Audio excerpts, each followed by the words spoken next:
Aina, betul ke aku boleh datang lepak kat rumah kau ni? Aku okey je lah Fatin. By the way, kau lapar tak? Tak payahlah susah-susah. Aku okey je, okey? Tak susah pun. Aku masakkan kau nasi goreng, okey? Okey lah kalau macam tu. Sorry tak, Aina? Weh, Aina! Cantik betul tudung kau yang ni. Tengok corak dia. Fatin, kalau kau nak try, kau try je lah, okey? Pakai? Tak apalah. Nanti kotor pula tudung kau. Nah, tak apa, it's okay. Tak apa. Kau pakai je, it's okay. No worries, okey? Okey, aku pakai, Weh, Aina! Toilet dekat mana? Toilet dekat depan tu je. Nampak tak? Pintu tu dari sini je kau nampak. Tu.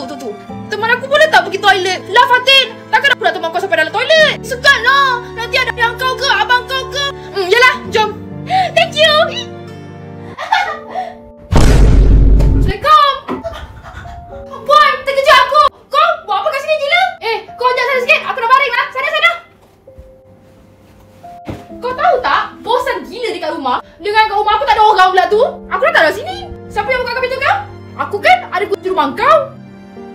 Bila masa kau buat kau ambil kunci aku? Aku kena buat kunci spare key dah setahun lebih dah. Bila aku dah sampai rumah kau je, susah sangat nak angkat call. Aku pun buat kunci spare key lah. Ya ke? Okeylah.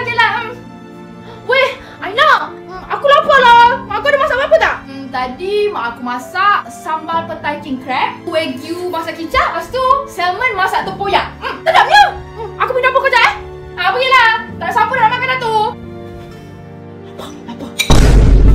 Ain, bila kau sampai? Baru je sampai makcik. Laparlah pula. Yelah.